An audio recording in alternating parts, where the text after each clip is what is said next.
আসসালামু আলাইকুম বন্ধুরা, this is rajbhog cooking channel. তো আজ আমি আপনাদের জন্য নিয়ে এসেছি ছোলা ডালের মতিচুর লাড্ডু। তো ছোলা ডালের মতিচুর লাড্ডু বানানোর জন্য আমি ছোলার ডালগুলিকে রাতে ভিজিয়ে রেখেছিলাম। সকালবেলা আমি ফ্রেশ জলে ধুয়ে ভালো করে মিক্সার গ্রাইন্ডারে নিয়ে নিয়েছি। আমি এভাবে দরদরাভাবেই গ্রাইন্ড করে নিয়েছি। আমি কিন্তু 100% গ্রাইন্ড এখানে করিনি, কিছুটা দানা দানা রেখেছি।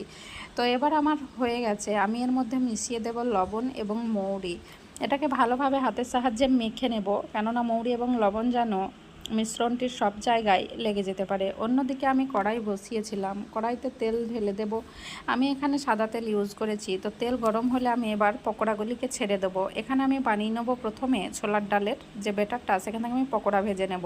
তো পকোড়াগুলিকে আমি মোটামুটি 80% মতো ভেজে নেব, যাতে করে এটি সুন্দরভাবে গ্রাইন্ড হয়। তো আমি কিন্তু 80% মতো ভেজে নিয়েছি। এবার আমি এগুলিকে উঠিয়ে নেব। উঠিয়ে নিয়ে আমি মিক্সার গ্রাইন্ডারে এগুলিকে গ্রাইন্ড করব। তো তার জন্য আমি প্রথমে কিছুক্ষণ ঠান্ডা হতে দিয়েছি এগুলোকে। এবার আমি মিক্সার গ্রাইন্ডারে গ্রাইন্ড করে নেব। আমি কিন্তু এখানে এইরকম দানা দানাভাবে গ্রাইন্ড করেছি। তো অন্যদিকে আমি অন্য একটি কড়াই বসিয়েছিলাম। কড়াই গরম হতে আমি দিয়ে দিয়েছি ঘি। ঘিটি কড়াইয়ের সমস্ত জায়গায় ভালো করে ছড়িয়ে নাড়িয়ে দিয়ে এবার আমি এর মধ্যে দিয়ে দেবো থেতো করে রাখা দারুচিনি এবং এলাইচি। তো এটাকে আমি কিছুক্ষণ ঘুরিয়ে ফিরিয়ে ভেজে নিয়ে অ্যাড করে দেবো চিনি। চিনিতে আমি সামান্য পরিমাণ জল দিয়ে তৈরি করে নেব সেরা। তো সেরাটা যে আমার বানানো হয়ে যাবে, অমনি আমি পকোড়াগুলিকে গ্রাইন্ড করে যে পাউডারটা বানিয়েছিলাম সেটা আমি সেরার মধ্যে ঢেলে দেব।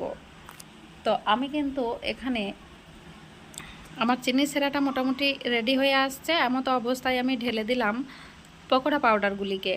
এবার আমি এটাকে নেড়ে চেড়ে 1 চিমটে ফুড কালার দিয়ে নেড়ে চেড়ে পাকিয়ে নেব। তো ফুড কালারটা দিলে মতিচুর লাড্ডুর কালারটা খুব সুন্দর হয়ে আসবে। তো আমার কিন্তু মোটামুটি হয়ে গেছে। এবার আমি এর মধ্যে অ্যাড করে দেব কনডেন্স মিল্ক।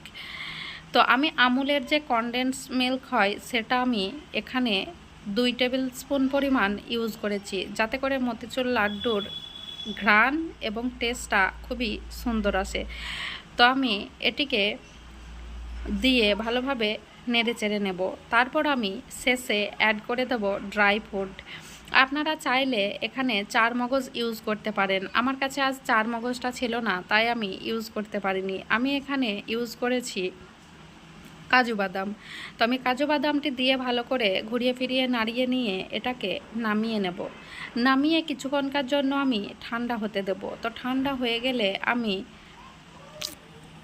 তারপর মতিচুর লাড্ডুগুলিকে বানিয়ে নেব। আমার এই রেসিপিটি যদি আপনাদের ভালো লাগে, একটি লাইক এবং কমেন্ট করে জানিয়ে দেবেন। এবার আমি হাতে মাখিয়ে নিলাম ঘি মাখিয়ে নেবার পর আমি এগুলিকে গোল গোল করে লাড্ডু বানিয়ে নেব। তো লাড্ডু বানিয়ে নিলেই রেডি হয়ে যাবে আমার মতিচুর লাড্ডু। এটা কিন্তু টেস্ট এবং ঘ্রাণ অপূর্ব সুন্দর। তো আমি এইভাবে বানিয়ে নিয়েছি আমার মতিচুর লাড্ডুগুলিকে। আপনারাও একদিন বাসাতে ট্রাই করে দেখবেন।